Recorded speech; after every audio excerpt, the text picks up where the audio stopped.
Good morning, students. Continuing chapter 11, transversal and pairs of lines. Today we will learn about parallel lines. Now, what are parallel lines? Two lines in a plane which do not intersect anywhere are called parallel lines. एक plane में कोई भी दो lines जो एक दूसरे को कहीं भी इंटरसेक्ट नहीं करती हैं, they are called parallel lines. Now we will learn it with the help of examples. ये देखिए बेटा, यहाँ पर एक पेयर ऑफ लाइंस है और अगर हम इन दोनों लाइंस को किसी भी डायरेक्शन में हम आगे और भी बढ़ाकर देखते हैं, then also we see that ये do not intersect each other, कि ये एक दूसरे को इंटरसेक्ट नहीं कर रही हैं. So they are parallel lines. इन सेकेंड पेयर में भी हम इसको बोथ डायरेक्शंस में बढ़ाकर देख सकते हैं. They are also not intersecting anywhere, so these are parallel lines. Third pair में देखिए बेटा, ये लाइंस एक दूसरे को कट कर रही हैं एक पॉइंट पर, so these are intersecting lines. And the symbol of parallel lines is this. ऐसे दो वर्टिकल लाइंस की हेल्प से हम पैरेलल लाइंस को शो करते हैं. जैसे यहाँ पर ये दो लाइंस हैं L और M, अब ये दोनों पैरेलल हैं, so वो write it as L parallel to M.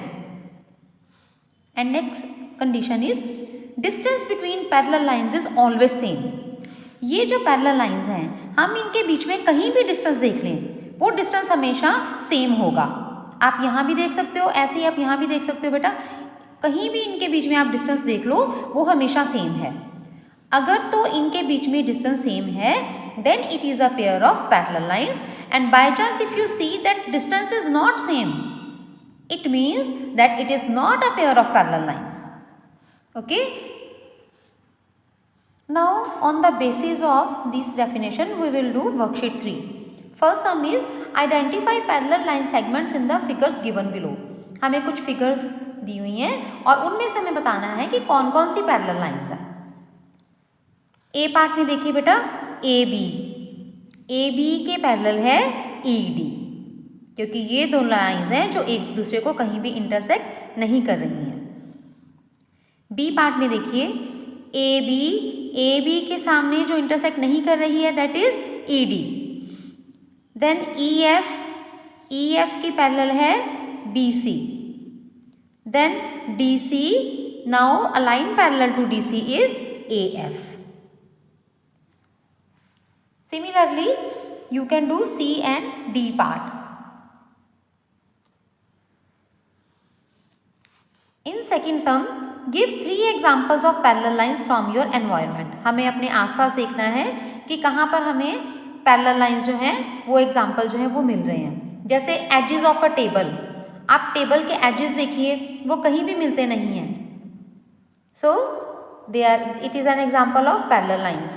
Similarly, edges of blackboard, edges of a book, edges of a notebook. आप देखिए आपकी बुक, ये edges हैं बेटा, ये जो लाइन है ये edges है, तो ये कहीं भी इसके जो लोअर एज है या जो इसका अपर एज है, ये दोनों आपस में पैरेलल लाइंस का एक पेयर बना रहे हैं, क्योंकि ये कहीं भी आपस में इंटरसेक्ट नहीं करते हैं. In third sum, are the following pairs of lines parallel, कि क्या ये जो पेयर्स हमें दिए हुए हैं क्या ये लाइंस का पेयर है, पैरेलल है. इफ़ नॉट एंड वाई, हमें रीज़न भी बताना है कि अगर ये पैरेलल नहीं है तो क्यों नहीं है.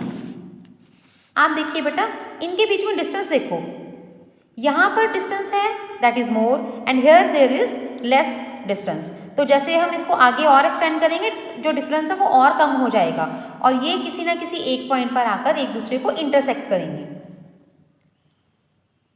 सिमिलरली इन बी पार्ट, ये देखिए बेटा, यहाँ पर डिस्टेंस कम हो गया है और यहाँ पर डिस्टेंस है वो ज़्यादा था, तो इनके बीच में डिस्टेंस सेम नहीं है. So these are not a pair of parallel lines. और टू लाइंस जो एक दूसरे के साथ 90 डिग्री का एंगल बनाती हैं, they are called perpendicular lines.